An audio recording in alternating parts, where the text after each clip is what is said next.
What's up, everybody? It's Luke James, not the singer. If you're looking to get your music reviewed, you can hit up this email that's right here. But today I'm going to hit you up with my thoughts and opinions on this project called No Question from Locksmith and Apollo Brown. Now, Locksmith is a rapper from Richmond, California, and Apollo Brown is a producer out of Detroit, and both artists have their own accolades, so I think this was a very good pairing. These are two guys who have a love for that vintage-sounding hip-hop, and with this project it really shows. Right out of the gate with the opening track, Just Ask, you're getting some very beautiful light jazz production, and this sets up the next song called Advice to My Younger Self perfectly. With this track, you're getting more of that soft jazz production. I love the keys and horns that are on this. And then Locksmith is just speaking to his younger self, advising him to use protection when he's having sex, and reminding him about the importance of family.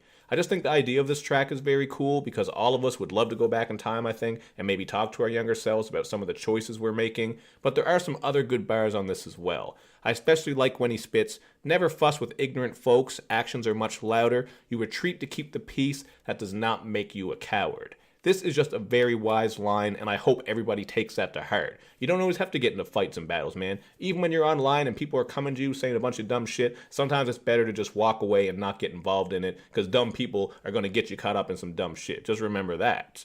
But moving on, Locke gets even more personal on some of these other tracks, and that's something that I do appreciate about this project. It's not just simple hip-hop and Varfest, there certainly is some content.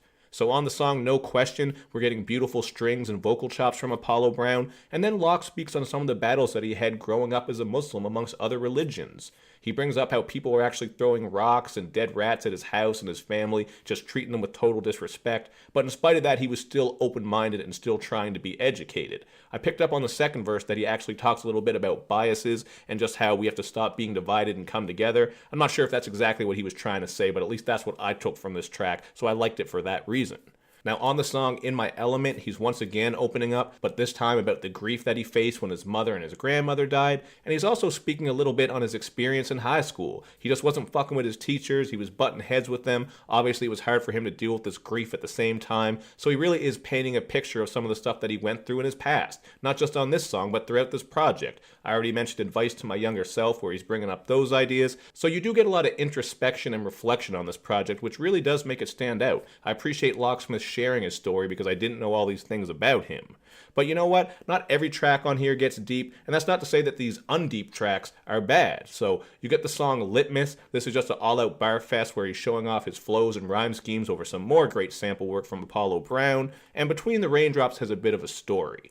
On this one, he's just telling the tale of a young man who has a love for hip-hop. I don't know if he's speaking about himself in particular or maybe the story of someone else, but I do appreciate the message here because it's all about the importance of messages within hip-hop. Not just the beats and not just the hooks, not to say there's anything wrong with that shit, but it is nice when people are bringing messages and really trying to reach people and uplift them as well. However, I would say this was my least favorite track because the beat was one of the more dull ones on the project, and that story did feel kind of samey. Like, how often have we heard rappers rap about their love for that real hip-hop? Just wasn't much of a unique approach here, but it's still not a really bad track, just my least favorite. There's also a love story on Slow Down. Again, the idea here isn't too interesting. It's just a lot of relationships-based stuff about trust issues and the like. But I do like the production here because of the classy-ass piano on it, and it also has some very nice vocal chops on it as well. This is probably one of my favorite beats because it's just so damn smooth. But overall, man, I'm going to go with the 4 out of 5 here because this is just 20 minutes of quality hip-hop. Nothing too complicated, nothing too inventive, so to some people it might be boring, and that could certainly be a knock on it, but I still think both of these guys came together to make a great project. I like pretty much every track, the beats are smooth and put together very well, and there's plenty of great rapping and content to hold it together. But that's just what I gotta say about it. You guys can check it out for yourself and then hit me up in the comment section with your thoughts. And of course, man, make sure you hit me up on all my social media sites so you can show me love and show me lots of it. Thank you for watching, everybody. I will see you next time.